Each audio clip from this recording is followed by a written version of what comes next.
Kenapa Bu Lisna kelihatan bingung? Begini Bu, saya tadi lewat kelasnya Pak Tigris, tapi saya bingung melihat cara mengajarnya.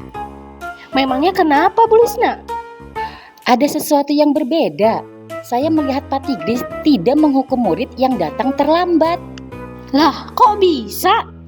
Iya Bu, Pak Tigris hanya menasehati muridnya, lalu disuruh ikut pelajaran. Kan pada umumnya guru di sini kalau ada anak yang melanggar akan diberi hukuman. Misalnya berdiri di depan kelas atau membersihkan toilet Bu. Sepertinya ada yang tidak beres dengan Pak Tigris semenjak mengikuti pendidikan guru penggerak. Kalau anak-anak tidak dihukum nanti mereka tidak jerak. Wah, lagi ngobrol apa nih Bu Nova dan Bu Lisna berduaan di sini? Begini Pak Tigris, tadi Bu Lisna penasaran sikap Pak Tigris ketika mengajar di kelas. Mengapa anak-anak yang melanggar aturan tidak diberi hukuman? Padahal biasanya anak-anak yang melanggar diberi hukuman agar tidak mengulanginya lagi. Oh, itu masalahnya. Baik, akan saya jelaskan mengapa saya tidak memberi hukuman kepada murid yang terlambat. Jadi begini ibu-ibu, waktu saya sekolah dulu pernah dihukum guru dengan berdiri di depan kelas ketika terlambat. Waktu saya dihukum, teman-teman melihat saya, jadi saya malu sekali. Oh, begitu ya Pak, benar juga ya. Benar Bu, menurut Ki Hajar Dewantara, pendidikan harus berpihak pada murid. Menurut saya, kata hukuman lebih baik diganti dengan konsekuensi. Jangan menghukum murid dengan hal yang tidak relevan dengan perbuatan yang dilakukan, karena hal itu akan memunculkan rasa dendam atau kebencian. Contoh, murid terlambat masuk kelas, konsekuensinya ya ketinggalan pelajaran. Jadi dia tidak ikut istirahat agar dia bisa mengejar ketertinggalan. Hendaknya kita sebagai pendidik bisa menuntun murid kita dengan budi pekerti yang baik. Kalau murid dididik dengan kekerasan, maka dia akan jadi pembangkang. Hebat Pak Tigris sudah membuka pikiran kami yang masih terjajah ini. Saya setuju dengan Pak Tigris. Mari kita terapkan kata konsekuensi pada murid daripada harus memberi hukuman yang tidak relevan. Luar biasa sekali pemikiran Ki Hajar Dewantara ya Pak Tigris. Mulai saat ini saya tidak akan memberikan hukuman lagi dan saya berjanji akan mendidik murid dengan hati agar budi pekertinya tumbuh dengan baik. Ayo Bu Nova dan Bu Lisna, kita berusaha semaksimal mungkin memberikan yang terbaik untuk murid-murid kita. Oke Pak Tigris, saya permisi dulu ya karena sudah ditunggu murid-murid di kelas. Pak Tigris, boleh saya bertanya lagi? Boleh Bu Lisna, apa yang bisa saya bantu? Begini Pak Tigris, waktu di kelas kemarin, mengapa Pak Tigris mengelompokkan murid dengan aneh?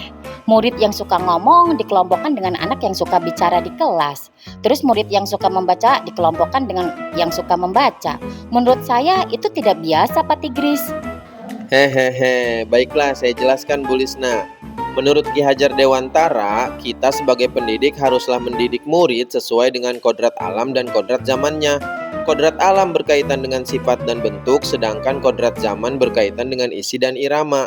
Bahwa masing-masing murid memiliki karakter yang berbeda-beda. Dalam satu kelas tidak bisa kita beri perlakuan sama.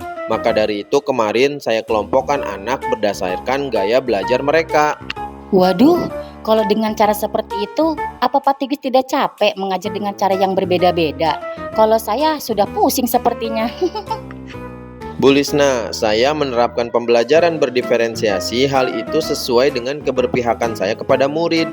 Saya mengelompokkan murid sesuai dengan gaya belajarnya. Tujuannya agar murid bisa berekspresi secara mendalam terhadap materi yang disampaikan sesuai dengan bakat dan potensi yang dimiliki. Mereka bisa belajar sesuai kodrat alamnya. Jadi begitu ya Pak Tigris. Terima kasih Pak Tigris sudah memberikan pencerahan tentang kodrat alam dan kodrat zaman.